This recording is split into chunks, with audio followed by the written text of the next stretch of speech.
cherish all the time you spend, you tuned in to. It's time again to cherish all the time you spend, you tuned in to. It's the number one podcast. The topics of discussion when we broadcast. So all them artificial man jokes, we do it natural from the concrete to a public standpoint. Real, wherever you're from, life is coexisting, but to know the real, you just gotta listen. Wherever you're from, life is coexisting, but to know the real, you just gotta listen. It's time again. What up, y'all? You tuned in to the 52 Scott Podcast. This is Music Monday, and I'm your host, Slash. And with me, I got Comedian 96, K Money, Freddie G. Together, we are the Mind of Men. Don't forget to like and subscribe. Follow us on X, formerly known as Twitter, at 52 Scott Podcast.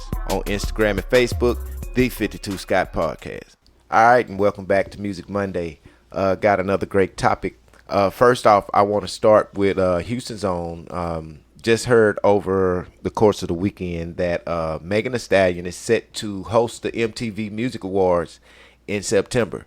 So shout out, Megan.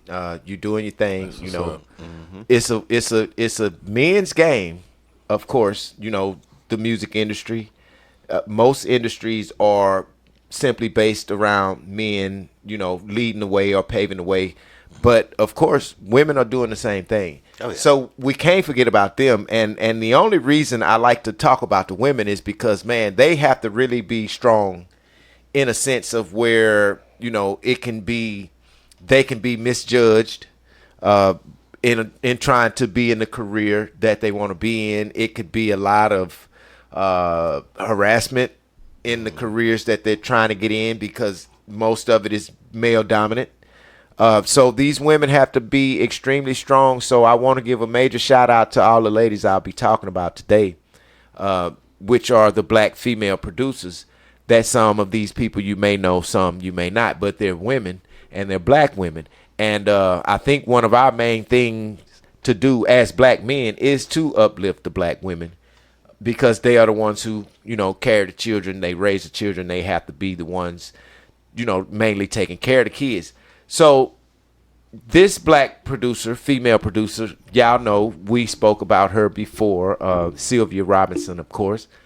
Now, she had a lot of work that she done in the music industry where she get credits from people like Aretha Franklin, so many different people she was creative with and was recognized for doing works or efforts with these people. She also had a lot to do with what's their name? The first rap song. I think we mentioned this. Rapper's Delight. Yeah, she was known for being a producer for that. Oh, okay, yeah, I do remember us talking about it. Sugar Hill Gang. Yeah, so that was one of the main groups that she worked with that really got her, you know, looked at as a female producer. So I think that was really, really wonderful. Now, she's an older lady, and she's had a lot to do with a lot of different artists, of course, East Coast, basically. Now, here's a lady, and this was new to me. Didn't know who she was, had never heard of her, but let me know if y'all heard of this girl. Her name is Wonder Girl. Y'all ever heard of her? No, I've never heard of Wonder Girl. So she's from Canada. I heard of Boy Wonder. Yeah, I heard of Boy Wonder. Now, let me tell you about Wonder Girl. She's from Canada. She started out as a teenager, 16 years old. She worked with Jay-Z on his hit song called Crown. She also collaborated with Rihanna on Bitch Better Have My Money. So that kind of show you this chick she in there now. You know what I'm saying? You getting credit on these types of songs. That just wasn't no bullshit song. Bitch Better Have My Money. Boy, they played the hell out there in Japan. Oh, so she did pretty good.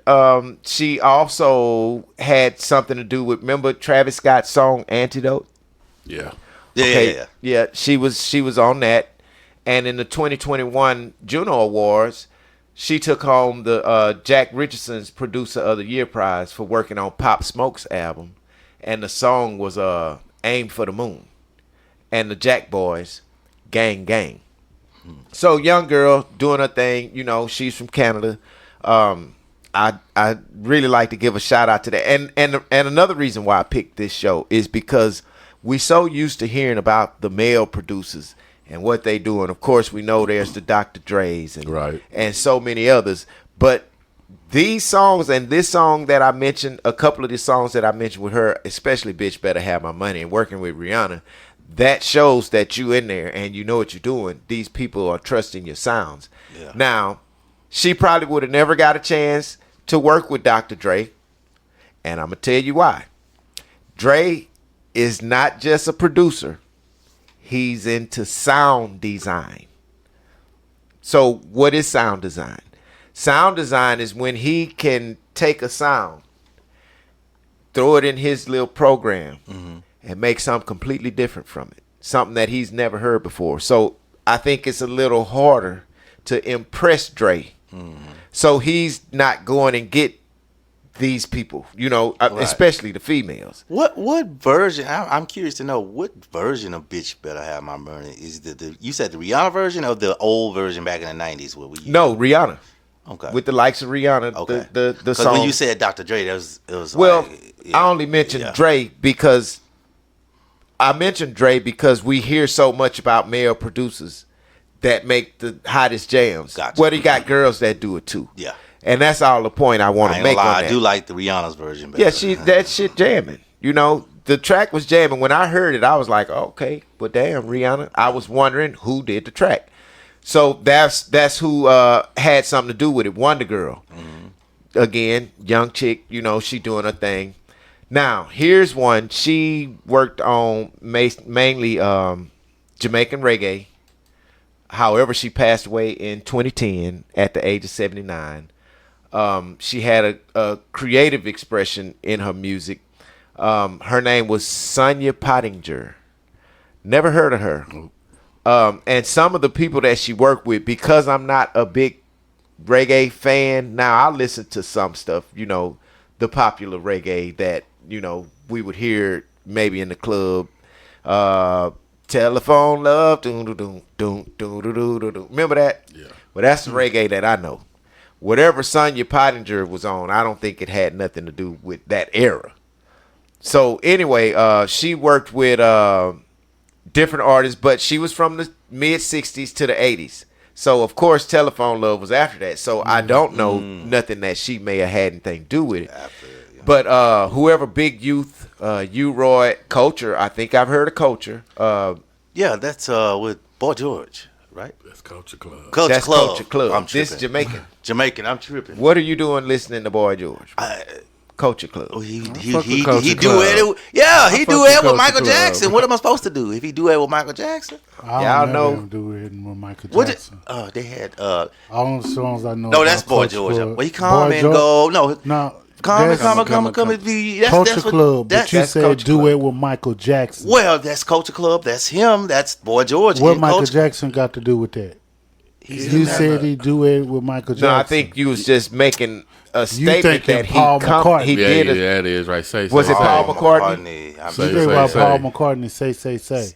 No. Comedia. That was that's Michael Jackson. But who was in Culture Club? Boy George. Okay. You said he did something. Did y'all with see him Michael on the video when Michael Jackson was back of the wagon with him? What are you talking about? No, I don't remember that. He being stupid, man. That's Paul McCartney. Yeah. That is Paul McCartney. Oh no, I got the two songs mixed up. Wow. He being stupid shit. Yeah, you're right. Wow. So my next female producer, Esther Dean. Yeah. She's a 42-year-old producer of many talents. She does acting as well as producing. Now, she was in a movie called Pitch Perfect. If y'all seen that franchise, it's a franchise movie. I'm a fan of those movies. I didn't see the movie, but I know what you're talking about. And she also did voiceovers, you know, characters in Rio and the Trolls. Oh yeah. Is she black? Yeah, she's black. Nice looking lady. 42 years old, and I think she did all three, or I think it's 3 Rios, isn't it? Well, they say she a whiz in the studio, man. You know, she works on hits like I never heard this, but it's a Sean Kingston and Nicki Minaj song, and Flo Rida's Jump featuring Nelly Paterno. She was on that, but Letting Go, Dirty Love with Sean Kingston and Nicki Minaj. Yeah. She produced that. So I mean, she in there with the people, so that's good. Second chick, I mean not second chick. I'm sorry. The next chick is Talia Goddess. Now, she's basically a DJ, and what she does is she have a knack for creating.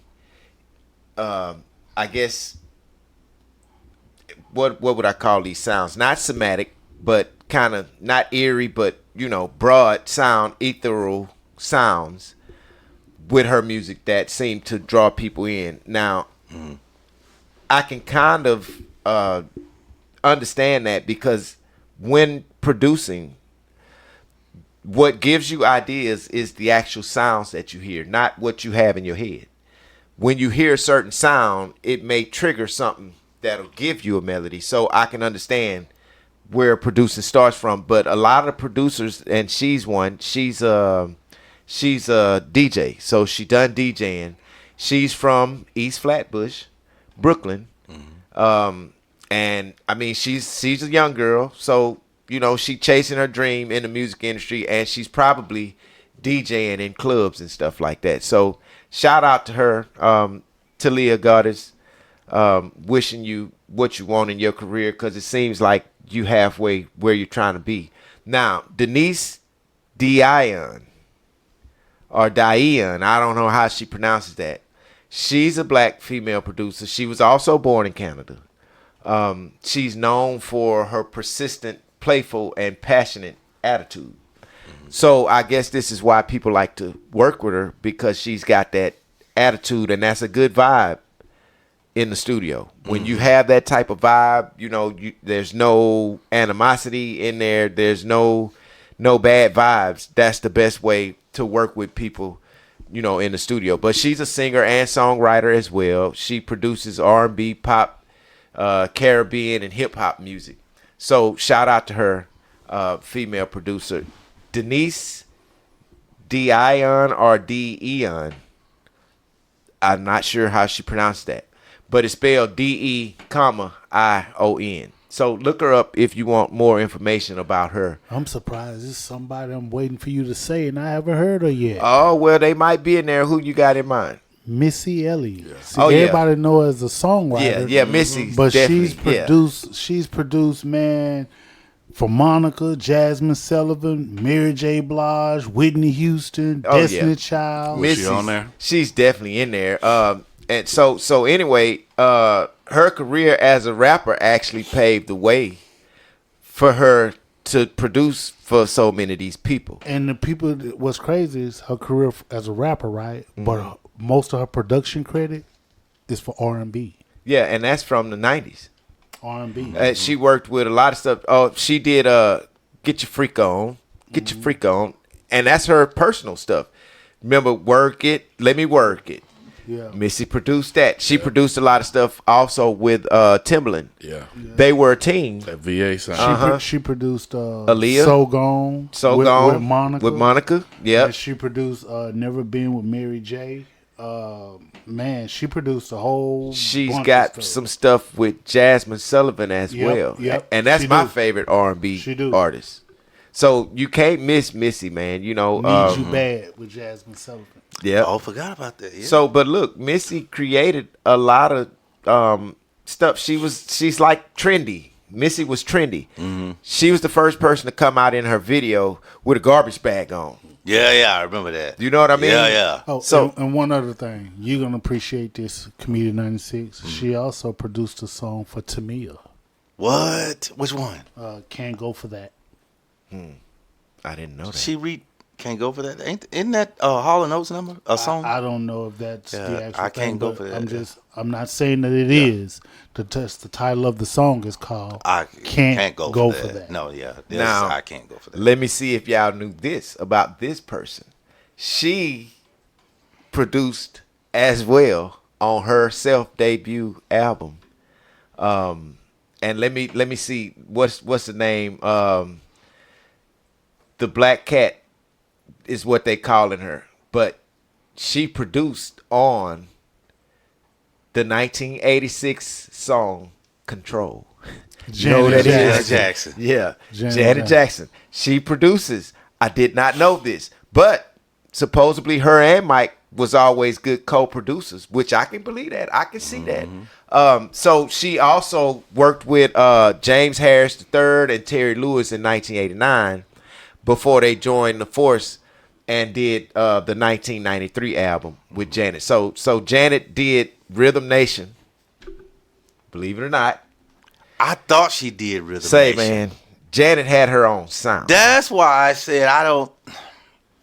Even though I'm not a Janet fan anymore, I still got to give her a props on Rhythm Nation. I don't think Beyonce's topping that Rhythm Nation. I'm so sorry. Yeah, Nothing I don't she's doing. know. But Janet, she's sorry. right now. She's set to move to Vegas Yes. as a Vegas residency. Exactly. So I'm sure you'll be able to see her every night in Vegas if you decide to go, visit Vegas to the casinos or spend or lose a little bit of Never money. go see her again. But hey, people are like her. But I she lost a fan the night I So what went she to do to her. lose you as a fan? I'm just She curious. kissed when I say kiss, it was a nasty, long, nasty. The boo had to be no more than 19 years old. 19, 20. And just on stage in front of everybody. Come on, man. You 50. She's performing. I don't give a We talked damn. about That this was before. sex. That wasn't performing. Go ahead, Slash. Janet doing her thing, man. I wouldn't give at 50. Okay. Yeah. So okay. so this who you wanted me to mention. I'm gonna go and say her name. Beyonce. She's on here. Yeah. Of course she produces music. She produced Dance With Me and Two Step. And then she produced 16 Carriages, which is on that last Renaissance album. She didn't do her Dangerously in Love? Nah, she didn't do that. She did Church Girl. But see, you got to understand, they had a lot of producers, I guess, structuring her career Right. for different albums, which it only makes sense. You go and use different producers to get the certain sound that you want for a certain album. But what she was able to do was to continue to recreate herself. And when you do that, you have to use different producers. You can't use the same producer unless the producer that you have has different identity on music. You know what I mean? He can do different types of music.